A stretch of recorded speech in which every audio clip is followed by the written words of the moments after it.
कहानी की शुरुआत में हम एक मछुआरे को देखते हैं जिसका नाम सोलोमन है। सोलोमन की एक छोटी सी फैमिली है जिसमें उसकी वाइफ, उसके 2 छोटे बच्चे और एक बड़ा बेटा है जिसे सोलोमन पढ़ा लिखा कर डॉक्टर बनाना चाहता है। वो नहीं चाहता कि मेरा बेटा मेरी तरह एक मछुआरा बने, लेकिन सोलोमन बहुत ज्यादा गरीब होता है। इसलिए एक दिन जब उसके बेटे की स्कूल से छुट्टी होती है तब वो अपने बेटे को घर वापस लेकर आ रहा होता है। रास्ते में वो अपने बेटे से कहता है कि बेटा, गरीबी के चलते मैं तो पढ़ नहीं पाया, लेकिन मैं तुम्हें डॉक्टर जरूर बनाऊंगा। ये दोनों ये बातें कर ही रहे होते हैं। तभी सोलोमन देखता है कि आतंकवादी ग्रुप के लोग उनके गांव पर हमला करने के लिए बढ़ रहे हैं। ये देखकर सोलोमन अपने बेटे को लेकर तेजी से गांव की तरफ दौड़ता है और जल्दी से अपने घर पहुंचता है, जहां वो अपनी वाइफ और बाकी बच्चों से कहता है कि हमें फौरन इस घर को छोड़कर यहाँ से निकलना होगा क्योंकि आतंकवादी लोग हम पर हमला करने आ रहे हैं। वो अपने घर को पीछे से तोड़ देता है और अपनी वाइफ और बच्चों को घर के पीछे के रास्ते से निकाल देता है। अब वो जैसे तैसे करके अपनी वाइफ और बच्चों को यहाँ से भगाने में कामयाब हो जाता है, लेकिन वह खुद उन आतंकवादियों के हाथ लग जाता है। उन आतंकवादियों ने और भी कई सारे लोगों को पकड़ लिया था और कई लोगों को मार दिया था। इस आतंकवादी ग्रुप में बच्चे भी थे जो सरकार से नफरत करते थे और जो कोई भी सरकार को सपोर्ट करता था ये आतंकवादी लोग उसे मार डालते हैं। अब यहाँ आतंकवादी ग्रुप का जो लीडर होता है वो लोगों के हाथ काट रहा होता है ताकि ये लोग सरकार को वोट न दे सकें। जब सोलोमन की बारी आती है और एक आतंकवादी उसका हाथ काटने ही वाला होता है तभी ग्रुप का लीडर उसे रोक लेता है। ग्रुप का लीडर देखता है कि सोलोमन ताकतवर और मजबूत है, इसलिए ये लोग सोलोमन को जीप में बिठाकर एक ऐसी जगह ले जाते हैं जहां ढेर सारे मजदूर एक नदी में कच्चे हीरे ढूंढ रहे थे। ये लोग इन मजदूरों पर बहुत ज्यादा जुल्म करते हैं और सोलोमन को भी इनके साथ हीरे ढूंढने के काम पर लगाया जाता है। दरअसल ये आतंकवादी ग्रुप इन कच्चे हीरों का बिजनेस करते हैं। इन कच्चे हीरों के बदले ये लोग हथियार खरीदते हैं ताकि इनकी आर्मी मजबूत रहे और सरकार के साथ लड़ सके। यहाँ गांव से पकड़े गए मजदूर लोग नदी में कच्चे हीरे ढूंढने के काम पर लगे होते हैं और आतंकवादी ग्रुप के लोग इन पर बंदूक तान कर खड़े होते हैं ताकि ये लोग हीरे चोरी न कर सकें। ग्रुप का लीडर मजदूरों से चिल्लाकर कहता है कि जिसने भी हीरा चुराने की कोशिश की उसे मार दिया जाएगा। यहाँ सोलोमन भी उन मजदूरों के साथ हीरे ढूंढने में लगा होता है और तभी हम देखते हैं कि एक मजदूर को हीरे का एक छोटा सा टुकड़ा मिल जाता है। वह मजदूर हीरे को देखकर उसके मन में लालच जाग जाती है, इसलिए वह इस हीरे को लीडर को देने के बजाय अपने मुंह में छुपा लेता है और ऐसा करते हुए आतंकवादी ग्रुप का लीडर उसे देख लेता है। यह देखकर वह उस मजदूर को अपने पास बुलाता है और उससे हीरा मांगता है। अब वो मजदूर अपने मुंह से हीरे का टुकड़ा निकालकर आतंकवादी ग्रुप के लीडर को दे देता है। लीडर हीरा लेने के बाद फौरन उस मजदूर को गोली से शूट कर देता है। ये देखकर सभी मजदूर बहुत ज्यादा डर जाते हैं और सोलोमन भी ये सब कुछ देख रहा होता है। अब यहाँ सीन कट होता है और हम इस कहानी के मेन कैरेक्टर डैनी को देखते हैं जो एक हेलीकॉप्टर में इन आतंकवादियों के ग्रुप के पास आता है। वह इन लोगों से कैप्टन जीरो के बारे में पूछता है और ये लोग डैनी पर बंदूक तान कर उसे कैप्टन जीरो के पास लेकर आते हैं। ग्रुप का कैप्टन डैनी को कुछ हीरे देता है और बदले में उससे बंदूकें मांगता है। डैनी कहता है ठीक है, तुम्हें बंदूकें मिल जाएंगी। दरअसल डैनी एक स्मगलर है जो इन लोगों को हीरे के बदले बंदूकें देता है। डैनी इन हीरों की स्मगलिंग कई सालों से कर रहा है और वह इस काम में काफी प्रोफेशनल होता है। वह हर बार पुलिस को चकमा देकर बॉर्डर क्रॉस कर लेता है। इस बार वह कुछ बकरियों को लेता है और इन बकरियों में से एक बकरी की खाल में उन हीरों को छुपा देता है। बॉर्डर क्रॉस करते वक्त पुलिस उसे पकड़ लेती है। डैनी को लग रहा था कि हमेशा की तरह आज भी वो यहाँ से पुलिस को चकमा देकर निकल जाएगा, लेकिन आज उसकी किस्मत साथ नहीं देती। पुलिस उन बकरियों की तलाशी लेती है और उन बकरियों की तलाशी लेते हुए उन्हें हीरे मिल जाते हैं और डैनी पकड़ा जाता है, जिसके बाद डैनी को जेल में डाल दिया जाता है। वहीं हमें कच्चे हीरों की खान दिखाई जाती है जहाँ सभी मजदूर हीरे ढूंढने में लगे होते हैं और सोलोमन भी हीरे ढूंढने में लगा रहता है। तभी उसके हाथ एक बहुत बड़ा हीरा लग जाता है। उस हीरे को देखकर सोलोमन की आंखें खुली की खुली रह जाती हैं क्योंकि वो हीरा साइज में काफी बड़ा था। अब सोलोमन सोचता है कि यह हीरा गैंग के लीडर को दूं या नहीं, क्योंकि कुछ देर पहले आतंकवादी ग्रुप का लीडर एक छोटे हीरे के टुकड़े की वजह से एक आदमी को मार चुका था। डर के मारे सोलोमन को यह हीरा ग्रुप के लीडर को देने का ख्याल आता है, लेकिन फिर वह सोचता है कि इस हीरे से मैं माला माल हो सकता हूँ। लकीली उसी वक्त वहाँ पर पानी को पंप करने वाली मोटर खराब हो जाती है जहाँ से प्रेशर से पानी निकलता है, जिससे सारे लोगों का ध्यान उस तरफ चला जाता है और मौके का फायदा उठाते हुए सोलोमन इस बड़े हीरे के टुकड़े को अपने पैरों की उंगलियों में छिपा लेता है। अब सोलोमन समझ जाता है कि अगर जल्दी इस हीरे के टुकड़े को छुपाकर नहीं रखा गया तो यह हीरा मेरे पास पकड़ा जाएगा और हीरा चोरी करने के जुर्म में मुझे मार दिया जाएगा। अब सोलोमन चालाकी दिखाते हुए एक आतंकवादी से बाथरूम जाने का बहाना बनाता है। वो आतंकवादी सोलोमन को वॉशरूम जाने की इजाजत दे देता है, लेकिन जैसे ही सोलोमन जाने वाला होता है तभी ग्रुप का लीडर सोलोमन के पास आता है और सोलोमन की चेकिंग करने लग जाता है। अब सोलोमन को लगता है कि वो पकड़ा जाएगा, लेकिन ग्रुप का लीडर सोलोमन की काफी बारीकी से चेकिंग लेने के बाद भी उसे कुछ नहीं मिलता, क्योंकि सोलोमन ने वो हीरा काफी सेफ जगह में छुपा रखा था। अब गैंग का लीडर भी सोलोमन को जाने देता है और सोलोमन उनसे काफी दूर जाकर झाड़ियों में बैठ जाता है, जहां वो इस हीरे के टुकड़े को निकालकर एक खड्डे में दफनाने ही वाला होता है। तभी पीछे से वही ग्रुप का लीडर आकर सोलोमन पर बंदूक तान देता है और वो कहता है, ये हीरा मुझे दे दो और चालाकी बिल्कुल भी मत करना, वरना तुम मारे जाओगे। अब सोलोमन उसे वो हीरा देने ही वाला होता है। तभी वहाँ पर इस कंट्री की आर्मी उन पर अटैक कर देती है और जो लीडर सोलोमन से हीरा मांग रहा होता है वो बुरी तरह से घायल हो जाता है। अब सोलोमन जल्दी से उस हीरे को एक कड़े में छिपा देता है और वहाँ से भागने लगता है, लेकिन तभी आर्मी वाले उसे एक आतंकवादी समझकर पकड़ लेते हैं और जेल में डाल देते हैं। ये वही जेल होता है जहाँ पर डैनी को रखा गया था। डैनी भी वहाँ पर मौजूद होता है। तभी गार्ड वाले स्ट्रेचर पर एक आदमी को लेकर आते हैं जो बुरी तरह से घायल था, और ये आदमी कोई और नहीं बल्कि आतंकवादी ग्रुप का लीडर होता है, जिसने सोलोमन के पास वो बड़ा हीरा देखा था। जब वो सोलोमन को देखता है तो वो चिल्लाकर कहने लगता है, मुझे मेरा हीरा वापस दो जो तुमने मुझसे चुराया था। यहाँ ग्रुप का लीडर सोलोमन के आसपास कैदियों से कहता है कि इस आदमी के पास एक बहुत ही बड़ा हीरा है। इतना बड़ा हीरा मैंने अपनी जिंदगी में नहीं देखा। जो कोई भी सोलोमन से मेरा हीरा निकाल कर देगा मैं उसे $10,000 दूंगा। पैसों का सुनकर सभी कैदी सोलोमन की तरफ देखने लगते हैं। यह सब डैनी भी देख रहा होता है और सोलोमन को पता चल जाता है कि ये लोग मुझे नहीं छोड़ेंगे। इसलिए वो गुस्से में आतंकवादी ग्रुप के लीडर पर चिल्लाने लगता है कि मेरे पास कोई हीरा नहीं है। वह अपने कपड़े उतार कर कहता है, देख लो, मेरी तलाशी लो, कहाँ है हीरा। ये काम करके सोलोमन वहाँ मौजूद सभी कैदियों को तो चकमा दे देता है, लेकिन डैनी को नहीं। डैनी समझ जाता है कि सोलोमन के पास सच में एक बहुत ही बड़ा हीरा है। जेल में रहते हुए कई दिन गुजर जाते हैं और अपने गुनाह की सजा काटने के बाद डैनी को छोड़ दिया जाता है। वो बाहर जाकर अपने दोस्त से मिलता है और उसे कहता है, जेल में सोलोमन नाम का एक आदमी है जिसके पास हीरे का एक बहुत ही बड़ा टुकड़ा है। हमें उसे भी जेल से बाहर निकालना होगा ताकि हम उससे उस हीरे के बारे में जान सकें। डैनी का दोस्त डैनी से कहता है कि सोलोमन को छुड़ाने के लिए हमें पैसों की जरूरत पड़ेगी। डैनी कहता है कि तुम पैसों का टेंशन मत लो, मैं कुछ करता हूँ। डैनी कुछ दिनों के लिए एक होटल में रुकता है और हम देखते हैं कि डैनी अपना एक नकली दांत बाहर निकालता है और उसमें से एक हीरा निकालकर मार्केट में भेज देता है और उन पैसों में से कुछ पैसे अपने दोस्त को देखकर सोलोमन को जेल से छुड़ाने के लिए देता है। असल में डैनी को सोलोमन से कोई हमदर्दी नहीं थी, बल्कि वो सोलोमन से वो हीरा हासिल करना चाहता था। कुछ दिन बाद हम देखते हैं कि सोलोमन भी जेल से आजाद हो चुका है। जेल से निकलते ही सोलोमन के पास उसका दोस्त आता है और उसे कुछ पैसे और डैनी का कांटेक्ट देता है और कहता है, डैनी से कांटेक्ट कर लेना। लेकिन सोलोमन ऐसा बिल्कुल नहीं करता। वह डैनी से कांटेक्ट करने के बजाय अपनी फैमिली को ढूंढने लगता है। दूसरी तरफ डैनी एक बार में जाता है जहाँ पर उसकी मुलाकात एक लड़की से होती है जिसका नाम मैडी है। डैनी मैडी को देखकर उसे पसंद करने लगता है, लेकिन बातचीत के दौरान जब डैनी को पता चलता है कि मैडी एक रिपोर्टर है तो डैनी उससे यहीं पर छोड़कर जाने लगता है। रिपोर्टर को पहले से ही पता था कि डैनी एक हीरो का स्मगलर है और अब रिपोर्टर डैनी के पीछे जाकर उससे हीरो की स्मगलिंग के बारे में जानने की कोशिश करती है। रिपोर्टर डैनी से एक आदमी के बारे में पूछती है जिसका नाम रोलेक्स है, लेकिन डैनी उसे रोलेक्स के बारे में कुछ भी नहीं बताता। दरअसल रोलेक्स अमेरिका का सबसे बड़ा हीरो का बिजनेसमैन होता है। दूसरी तरफ हम सोलोमन को देखते हैं जो एक रेफ्यूजी कैंप में जाता है और वहाँ अपनी फैमिली को ढूंढने लगता है, लेकिन वहाँ उसे अपनी फैमिली का कोई भी नहीं मिलता। वह बाहर लगाई गई लिस्ट को भी देखता है, लेकिन उस लिस्ट में भी सोलोमन की फैमिली का कोई पता नहीं चल रहा था। दरअसल सोलोमन की फैमिली एक पहाड़ी इलाके में आतंकवादी ग्रुप से छिपी हुई थी, लेकिन तभी वहाँ पर आतंकवादी ग्रुप आ जाता है और वो वहाँ पर कई लोगों को पकड़कर अपने साथ ले जाते हैं, जिनमें से एक सोलोमन का बेटा भी होता है। ये आतंकवादी ग्रुप उन बच्चों को अपने बेस पर ले जाते हैं जहाँ पर यह आतंकवादी उन बच्चों का ब्रेन वॉश करते हैं। वो इन बच्चों को बंदूक देकर लोगों को मारने के तरीके सिखाते हैं। यह लोग बच्चों को नशे के इंजेक्शन भी लगाते हैं ताकि इनसे बुरे काम करवा सकें। अब यहाँ हम डैनी को देखते हैं जिसके पास एक आदमी आता है और वो आदमी डैनी को एक पर्ची पकड़ाकर कहता है कि कर्नल ने तुम्हें बुलाया है, जिसके बाद डैनी कर्नल के पास चला जाता है। दरअसल डैनी 19 साल का था तब से वो कर्नल के पास है। डैनी ने कई सालों तक कर्नल की प्राइवेट आर्मी टीम में ड्यूटी भी की, लेकिन अब डैनी ने प्राइवेट आर्मी की नौकरी छोड़ दी है। कर्नल एक बहुत ही बेरहम इंसान है जो अपने फायदे के लिए किसी को भी इस्तेमाल कर सकता है और कर्नल ने डैनी को इसलिए बुलाया था क्योंकि अब कर्नल को भी उस हीरे के टुकड़े के बारे में पता चल चुका था। कर्नल डैनी से कहता है कि पिछली बार तुम्हारी वजह से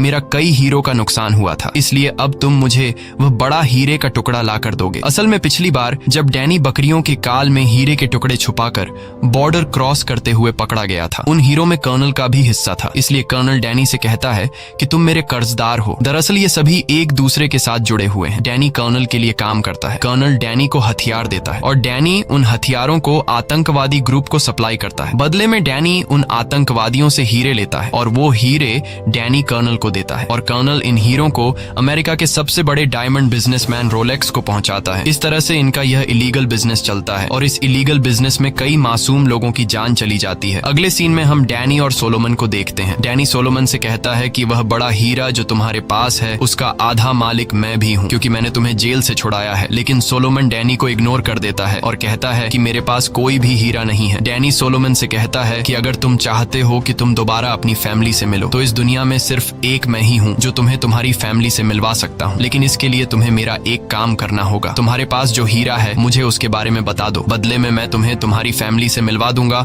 और ढेर सारे पैसे भी दे दूंगा। अब यह बात सुनकर सोलोमन सोच में पड़ जाता है कि क्या मुझे इसे उस हीरे के बारे में बताना चाहिए या फिर नहीं। तभी वहाँ पर आतंकवादी लोग हमला कर देते हैं। वो लोग गोलियां बरसाने लगते हैं जिसमें कई लोग मारे जाते हैं। डैनी जो एक सोल्जर रह चुका था, इसीलिए वो सोलोमन को बचाते हुए उस जगह से दूर निकल आता है जहाँ रेफ्यूजी कैंप लगी हुई थी। अब वहाँ पर वह रिपोर्टर भी आ जाती है। डैनी उस रिपोर्टर से कहता है कि मैं तुम्हारी मदद करने के लिए तैयार हूँ, तुम्हें जो भी इन्फॉर्मेशन चाहिए मैं तुम्हें वह सारी इन्फॉर्मेशन दूंगा, लेकिन बदले में तुम्हें सोलोमन की फैमिली को ढूंढने में हमारी मदद करनी होगी, क्योंकि तुम एक रिपोर्टर हो और तुम्हारे पास सारा डेटा है। रिपोर्टर डैनी की बात मान लेती है और रिपोर्टर सोलोमन और डैनी को हेलीकॉप्टर से एक जगह ले जाती है जहाँ पर एक दूसरा रेफ्यूजी कैंप होता है। सोलोमन जब उस रेफ्यूजी कैंप के करीब जाता है तब वह अपनी फैमिली को देख लेता है। उन्हें देखकर वह बहुत खुश होता है और सोलोमन की वाइफ भी बहुत खुश हो जाती है। अब जब सोलोमन अपने बड़े बेटे को उनके पास नहीं देखता तब वह अपनी वाइफ से पूछता है मेरा बड़ा बेटा कहाँ है। तो आगे से उसकी वाइफ रोने लगती है और कहती है कि आतंकवादी ग्रुप के लोग उसे उठा कर ले गए। ये सुनकर सोलोमन बहुत ज्यादा उदास हो जाता है और गुस्से में चिल्लाने लगता है। तब वहाँ की सिक्योरिटी उसे वहाँ से निकाल देते हैं, ये कहते हुए कि आपका रेफ्यूजी कैंप के लोगों में नाम नहीं है। अब यह तीनों वापस से हेलीकॉप्टर में बैठकर वहाँ से निकल जाते हैं। सोलोमन को अपनी फैमिली के बचाने का कोई दूसरा रास्ता नजर नहीं आता, इसलिए वह डैनी से कहता है मैं तुम्हें उस डायमंड का पता बता देता हूँ, लेकिन इसके बाद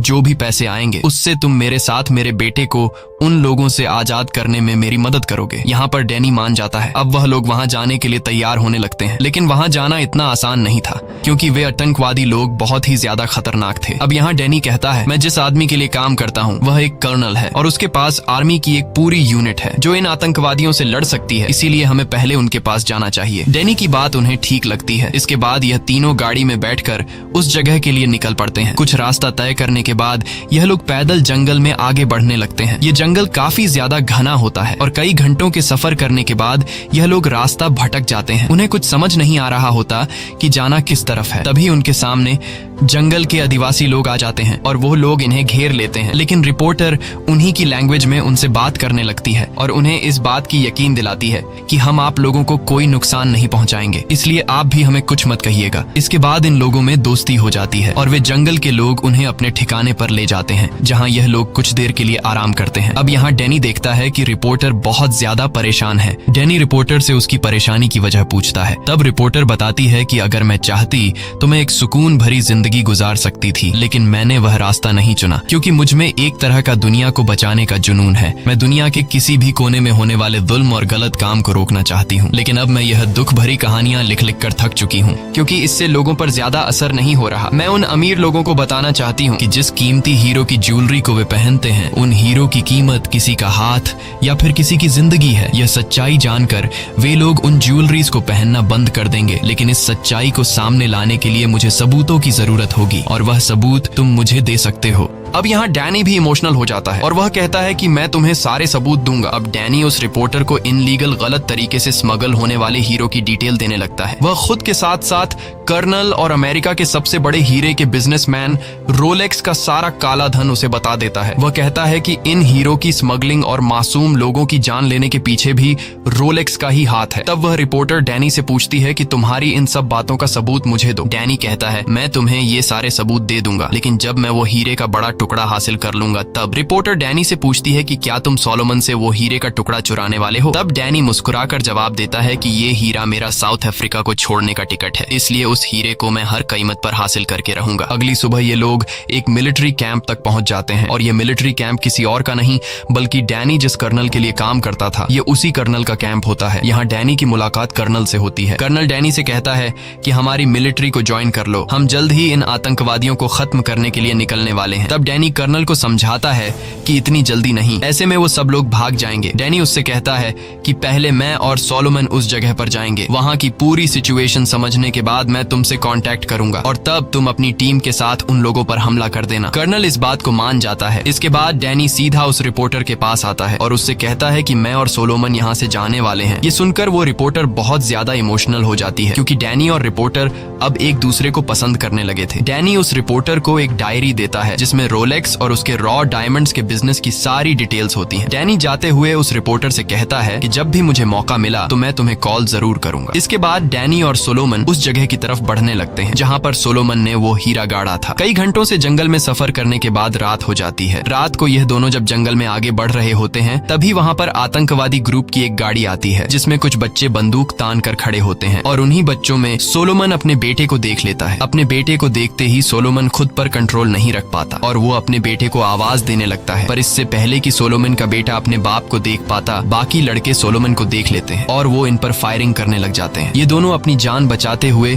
वहाँ से भागने लगते हैं और भागते हुए ये लोग झाड़ियों के पीछे छुप जाते हैं। अब क्योंकि रात का टाइम होता है और पूरे जंगल में काला अंधेरा होने की वजह से ये लोग इन दोनों को ढूंढ नहीं पाते और वहाँ से चले जाते हैं। जब सुबह होती है तो डैनी सोलोमन को काफी बुरा भला कहता है कि तुम्हारी आवाज देने की वजह से हमारी जान भी जा सकती थी। यहाँ पर सोलोमन डैनी से कहता है कि मैं अपने बेटे को देखकर खुद पर कंट्रोल नहीं रख पाया। डैनी कहता है चलो ठीक है, लेकिन फिर से ऐसी गलती मत करना। अब यह दोनों फिर से उस तरफ बढ़ने लगते हैं जहाँ पर हीरा है, लेकिन कुछ दूर आगे जाने के बाद सोलोमन अपना रास्ता बदल लेता है। तब डैनी उसे गुस्से से रोकता है और कहता है कि हीरा इस तरफ है। सोलोमन डैनी से कहता है कि मुझे अपना बेटा ढूंढना है और वो उस तरफ है। इस बात पर दोनों के बीच बहस होने लगती है। बहस इतनी बढ़ जाती है कि दोनों एक दूसरे को मारने पर उतर आते हैं, लेकिन तभी डैनी सोलोमन के सिर पर बंदूक तान देता है। सोलोमन कहता है कि मैं पहले ही मर चुका हूँ, अगर तुम मुझे मारना चाहते हो तो मार दो, मैं अपने बेटे को किसी भी हाल में ढूंढ कर रहूंगा। ये सुनकर डैनी को एहसास होता है कि वो अपनी जगह सही है। इसके बाद दोनों में सुलह हो जाती है और ये दोनों फिर से आगे बढ़ते हैं। चलते चलते ये दोनों उस जगह के काफी करीब पहुंच जाते हैं जहाँ पर सोलोमन ने हीरा छिपा कर रखा था। ये लोग वहाँ दूरबीन से उन लोगों पर नजर रखते हैं जहाँ मजदूर काम कर रहे होते हैं और ढेर सारे आतंकवादी ग्रुप के लोग बंदूक तान कर खड़े होते हैं। इन लोगों को महसूस हो जाता है कि इस समय हमला करना ठीक नहीं होगा। जैसे ही रात होती है सोलोमन उन आतंकवादियों के ठिकाने में घुसकर अपने बेटे को ढूंढने लगता है। यहाँ पर सोलोमन को अपना बेटा दिखाई देता है जो कुछ लड़कों के साथ ताश खेल रहा होता है। सोलोमन उसके पास जाता है और उसे बुलाने की कोशिश करता है, लेकिन उसका बेटा उसे पहचानने से इनकार कर देता है। वह अपने बाप को धक्का देकर पीछे करता है और अपने साथियों से कहता है कि यह दुश्मन है। जिसके बाद सब लोग सोलोमन पर बंदूक तान देते हैं और सोलोमन को कैदी बना लेते हैं और उसे अपने कमांडर के पास ले जाते हैं। और यह कमांडर कोई और नहीं बल्कि वो आदमी होता है जो सोलोमन की वजह से घायल हुआ था। ये सारी चीजें दूर खड़ा डैनी भी देख रहा होता है और वो समझ जाता है कि यही मौका है इन्हें खत्म करने का। इसके बाद डैनी अपने कर्नल से कांटेक्ट करता है और उससे कहता है कि जल्दी से इस जगह पर अटैक करो। कमांडर सोलोमन को देखकर कहता है कि मैं जानता था कि तुम यहाँ हीरा ढूंढने जरूर आओगे और अब जब तुम आ गए हो तो तुम मुझे वह हीरा ला कर दोगे। लेकिन सोलोमन हीरा देने से इनकार कर देता है। ये सुनकर कमांडर गुस्सा हो जाता है और वह सोलोमन के बेटे को पकड़कर कहता है कि अगर तुम मुझे उस हीरे के बारे में नहीं बताओगे तो मैं तुम्हारे बेटे को यहीं पर मार दूंगा। अब यहाँ पर सोलोमन अपने बेटे को बचाने के लिए उसे हीरे का पता बताने ही वाला होता है कि तभी कर्नल के लोग आ जाते हैं। कर्नल के लोग हेलीकॉप्टर से नीचे मौजूद सभी लोगों पर अंधाधुंध गोलियां बरसाना शुरू कर देते हैं। अब सोलोमन का बेटा बहुत ज्यादा डर जाता है और उसे गोलियां लगने ही वाली होती हैं। तभी डैनी आकर उसे बचा लेता है। दूसरी तरफ सोलोमन आतंकवादी ग्रुप के कमांडर को मार देता है। कर्नल के लोग यहाँ मौजूद सभी आतंकवादियों को मार डालते हैं और कर्नल के लोग इस पूरे एरिया को अपने कंट्रोल में ले लेते हैं। इसके बाद कर्नल डैनी के पास आता है और उसे कहता है कि अब मुझे उस हीरे के बारे में बताओ। डैनी कहता है कि मैं तुम्हें उस हीरे के बारे में बताऊंगा, लेकिन हम उसका आधा आधा करेंगे। कर्नल तुरंत डैनी की बात मान लेता है। डैनी यह देखकर शक में पड़ जाता है कि कर्नल इतनी आसानी से कैसे मान गया, क्योंकि कर्नल बहुत ही बेरहम इंसान है और पैसे के लिए किसी को भी मार सकता है। डैनी समझ जाता है कि हीरे के मिलने के बाद कर्नल उसे और सोलोमन को मार देगा। अब डैनी सोलोमन के पास जाता है और उसके कान में चुपके से कहता है कि जब तुम वह हीरे का टुकड़ा निकालोगे तब तुम कर्नल का ध्यान भटका देना और मौके का फायदा उठाते हुए मैं वहीं पर कर्नल को शूट कर दूंगा। वह सोलोमन को बताता है कि अगर हम ऐसा नहीं करते तो हीरा मिलते ही कर्नल हम दोनों को मार देगा। सोलोमन डैनी की बात मान लेता है।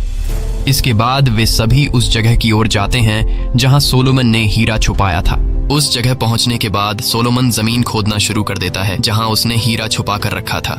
जैसे ही सोलोमन हीरा निकालने वाला होता है, डैनी फौरन कर्नेल के साथियों पर हमला कर देता है और उनसे हथियार छीनकर उन्हें मार डालता है। यहाँ डैनी कर्नेल को भी शूट कर देता है, लेकिन इस दौरान डैनी को भी एक गोली लग चुकी थी।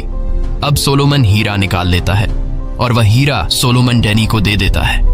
जैसे ही वे दोनों यहाँ से निकलने वाले होते हैं, सोलोमन का बेटा आकर डैनी पर बंदूक तान देता है, क्योंकि वो पूरी तरह से ब्रेन वॉश हो चुका था। सोलोमन उसे आवाज देता है, तुम मेरे बेटे हो, लेकिन वह अपने पिता को पहचानने से इनकार कर देता है। तब सोलोमन उसे उसकी माँ के घर और उसके भाई बहनों की याद दिलाता है। ये सुनकर सोलोमन का बेटा रोने लगता है और वह अपने पिता के गले लग जाता है। तभी आर्मी के और लोग भी आ जाते हैं, इसलिए ये लोग खुद को बचाते हुए यहाँ से भागने लगते हैं। रास्ते में डैनी अपने एक दोस्त को कॉल करता है और हेलीकॉप्टर लाने को कहता है। कुछ देर बाद हेलीकॉप्टर पहुंच जाता है, लेकिन वह यहाँ लैंड नहीं कर सकता था, इसलिए वह हेलीकॉप्टर ऊपर पहाड़ी की चोटी पर उतरेगा। कुछ दूर जाने के बाद गोली लगने की वजह से डैनी आगे नहीं चल सकता था। तब सोलोमन उसे अपने कंधे पर उठाकर ले जाने लगता है, लेकिन गोली लगने की वजह से डैनी का बहुत खून बह चुका था। इसलिए वो सोलोमन से कहता है कि अब मैं आगे नहीं चल सकता, तो मैं अकेले ही जाना होगा। और डैनी अपने जेब से हीरे का टुकड़ा निकालकर सोलोमन को दे देता है। सोलोमन कहता है कि मुझे लगा तुम मुझसे ये हीरा चुरा लोगे। डैनी हंसते हुए कहता है, हाँ सोचा तो मैंने भी ऐसा ही था, लेकिन अब मुझे लगता है कि इस हीरे की जरूरत सबसे ज्यादा तुम्हें है। ये है तुम्हारे बेटे का फ्यूचर। तुमने मुझे बताया था ना कि मैं अपने बेटे को डॉक्टर बनाना चाहता हूँ। ये सुनकर सोलोमन बहुत ज्यादा इमोशनल हो जाता है। डैनी सिर्फ सोलोमन को हीरा नहीं देता, बल्कि वह इसे उस रिपोर्टर का कॉन्टेक्ट दे देता है। साथ ही वो सोलोमन को अपनी बंदूक पकड़ाते हुए कहता है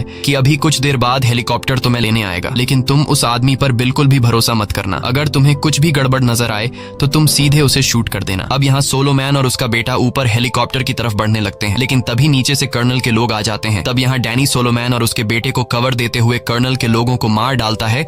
इसके बाद वह उस रिपोर्टर को कॉल करता है जिससे डैनी पसंद करने लगा था। डैनी की आवाज सुनकर रिपोर्टर बहुत ज्यादा खुश होती है। डैनी रिपोर्टर को बताता है कि तुम्हें मुझ पर एक एहसान करना होगा। मैंने तुम्हारे पास सोलोमन और उसके बेटे को भेजा है, तुम्हें उन्हें रेस्क्यू करना होगा। तब वह रिपोर्टर डैनी से पूछती है कि तुम जख्मी हो। डैनी कहता है, हाँ मैं जख्मी तो हूँ, लेकिन मैं एक बहुत ही खूबसूरत जगह पर बैठा हूँ। मुझे खुशी है कि मैं तुमसे मिला। यह कहते ही डैनी कॉल काट देता है और उसी जगह पर डैनी की मौत हो जाती है। कुछ देर बाद हेलीकॉप्टर सोलोमन और उसके बेटे को लेने आता है और ये दोनों हेलीकॉप्टर में बैठकर चले जाते हैं। इसके बाद हमें दिखाया जाता है कि सोलोमन लंदन पहुंच गया है, जहां उसे रिपोर्टर मिलती है। रिपोर्टर सोलोमन को समझाती है कि तुम्हें ये हीरा अमेरिका के सबसे बड़े हीरे के बिजनेसमैन रोलेक्स को देना होगा। रोलेक्स ही वह बंदा है जो इस पूरे गेम को चला रहा है। उसने कई मासूम लोगों की जान ली है। डैनी और तुम्हारे इस हालत का जिम्मेदार रोलेक्स ही है। इसके बाद सोलोमन रिपोर्टर की बात को मानते हुए रोलेक्स के पास जाता है, जहां सोलोमन रोलेक्स के साथ एक सौदा करता है। सोलोमन रोलेक्स से कहता है कि तुम मुझे मेरी फैमिली लौट आओगे और मैं तुम्हें ये हीरा दूंगा। रोलेक्स मान जाता है और वह सोलोमन को उसकी फैमिली से मिलवा देता है। साथ में उसे पैसों से भरा हुआ एक बैग भी देता है और यह सब कुछ अब वह रिपोर्टर चुपके से कैमरा में कैप्चर कर रही होती है। रिपोर्टर के पास और भी रोलेक्स के खिलाफ सबूत होते हैं जो उसे डैनी ने दिए थे। इसके बाद वह रिपोर्टर सबूतों की बुनियाद पर रोलेक्स के सारे कच्चे हीरों के इलीगल बिजनेस को अपने मैगजीन में छपवा देती है। जब गवर्नमेंट को रोलेक्स के इस काले धंधे का पता चलता है तो गवर्नमेंट रोलेक्स को गिरफ्तार कर लेती है। वह रिपोर्टर सोलोमन की पूरी कहानी भी दुनिया को बता देती है। कहानी के एंड में हमें दिखाया जाता है कि सोलोमन एक कॉन्फ्रेंस में जाता है जहां बड़े बड़े पॉलिटिशियंस होते हैं और वह सभी सोलोमन को वेलकम करते हुए इसके लिए क्लैपिंग करने लगते हैं और सोलोमन उन सब के बीच खड़ा होकर मैगजीन में डैनी की फोटो को देखने लगता है।